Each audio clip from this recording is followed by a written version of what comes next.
Thokozani mogogo nomkhulu igama uVusi Mabunda umhlabe. uMabunda umuhla kacala umuntu ubheka konke abamcalayo. Igojana lamanzi uVusumuzi kaNgoma yeza, uVusumuzi ovusa imizi yamanye amadoda. Namhlanje ngizovusa wakho umuzi. La ngikhuluma nabantu abantu abathi mina mkhulu ngisebenza ngabantu, ngiyahlola mina mkhulu ngiyabhula ngomoya, ngibhula ngesibuko, ngiyabhula mkhulu mina. So la siphethe amandla wokuhlola, siphethe amandla wokubhula. Kusho ukuthi le induku yomuntu othi mina mkhulu yazi ithonga linokungibalekela kunokuba nzima nyana ukuthi ngidonse, especially mkhulu yabona mangihlola esigodlweni mhlawumbe umuntu sengibhekene naye emehlweni, kuye kwenzeka ukuthi umuntu angisinde ngingakwazi ukuthi bese ngimhlola mhlawumbe mangibheka umuntu bese kuba khona uvalo oluba khona. Noma nje mkhulu mina yazi mangihlola ngisheshe ngikhathale, ngihambe ngigijime nomuntu ngithi mase ngicedile lana ngibe ngingasakwazi ukuthi mhlambe ngichubeke, nanoma mhlambe sekangibuza ama-question laphayana sengikhohliwe. So lawa amandla wokuhlola, amandla wokubhula. Kusho ukuthi la asikhulumi ngezinto ezinkulu, mhlawumbe ukuthi uzushaya umhlahlo uze ubize igama lomuntu. Lokho kuhamba nethonga lakho, lokho kuhamba nawe ukuthi wena mhlambe ukangakanani, ngoba lento lena le nduku le isebenza ngokuthi wena already umuntu ohlolayo vele, umuntu osebenza ngabantu vele. Then makunjalo wena usebenza ngabantu uhlola kuba lula, kodwa uma usebenza ngabantu kodwa ungahloli jike kube tricky ngoba awuhloli, ngoba lento eyokuhlola ikupha amandla, iyakubooster. So kusho ukuthi le sifaka emzimbeni, sifake nje phakathi emzimbeni kuwe, sigcabe lapha nalaphayana, then bese-ke uhlalela amalanga lawa amathathu. Then emva kwaloko nawe uzowubona umehluko, uzowuzwa umehluko nje nawe kuwe emzimbeni, uzowuzwa umehluko ukuthi cha manje ngathi sekukhona okwenzakalayo, sekukhona ushintsho olukhona manje, ngoba uzogijima ugijime nabo ubahlolela, ubatshela straight indaba zabo abafisa ukuzizwa, ngoba la siqonda ngqo enkingeni esibhekene nayo. Umuntu angenele yona awuloku ugeca amagula uyalena nalena, unokubhizi khuluma izinto engamelanga ngabe uyazikhuluma mhlambe, noma izinto ezizolanda inkulumo lena kude. La uya straight to the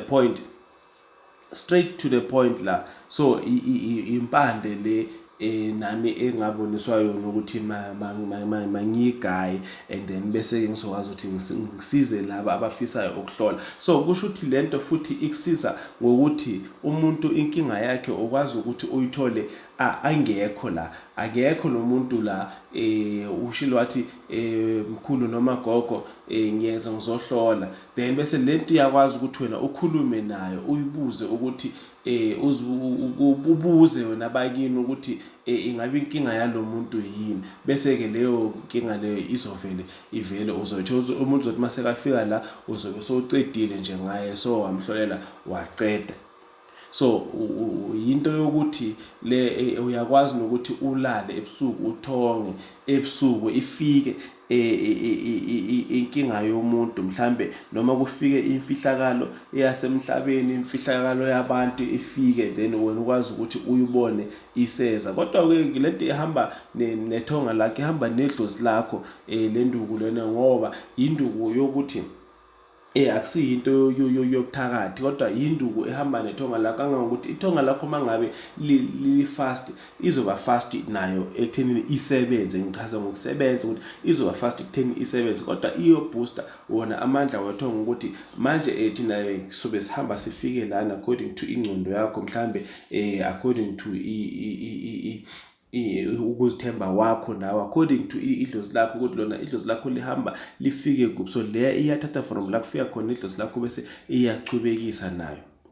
So idlozi lakho uyakwazi ukuthi licwaninge libheke ukuthi lento lena vele yinto mhlambe right noma correct, kodwa akusiyinto embi ukuthi idlozi lakho lizoyi-rejecta. Cha, i-rejection ayikho la, angeke ikwazi ukuthi i-rejecte whether sihlolile whether asihlolanga ukuthi uyayidinga, yona vele akusiyinduku embi, yinduku ezothatha wena ikumikise phambili in terms of ukuhlola, ukubhulela abantu, ukuhlahluba abantu. Iyona into oyidingayo le, kakhulukazi uma uwumuntu mhlambe othi mina mkhulu ngiyathandaza lento ngiyayibona ikhona, kodwa umuntu ngiyamtshela inkinga yakhe bese kuyaphela. Njalo mkhulu mina mangichitha amathambo ngiyachitha amathambo nje ngasaba, ngikhohle ukuthi konje ithambo lithini, umoya ongakwazi ukuthi ukhulume nethambo. Siyakwazi-ke ukuthi sikusize kanjalo ngale nduku lena engiyiphethe.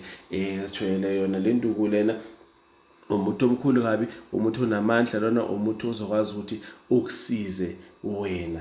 So omunye umuntu angathi mkhulu izizwe zokubhula lezi, bese mina ngizothi izizwe zokubhula lezi, izizwe zokuhlola lezi, kodwa izizwe ezingenabo ubungozi, izizwe ezingenabo ukuthi mhlambe zirejectwe yidlozi, ngoba ayikho into wrong esiyifakile lana, ayikho into embi esiyifakile, sivele sifake egazini thina. Into engizoyidinga mina, ngizodinga ukuthi wena ngaphambi kokuthi ufake egazini kuzomela ukuthi ucale bese uyawukhotha, ukhothe kathathu, ukhothe nje 3 days. Uthi maqeda ukukhotha 3 days kwelesi-4 khathi uyofaka egazini, then lapho ke kuba lula ke nawo. So uma usufaka egazini already so usegazini, so ngoba ukhothile manje ke indaba iba lapho ke.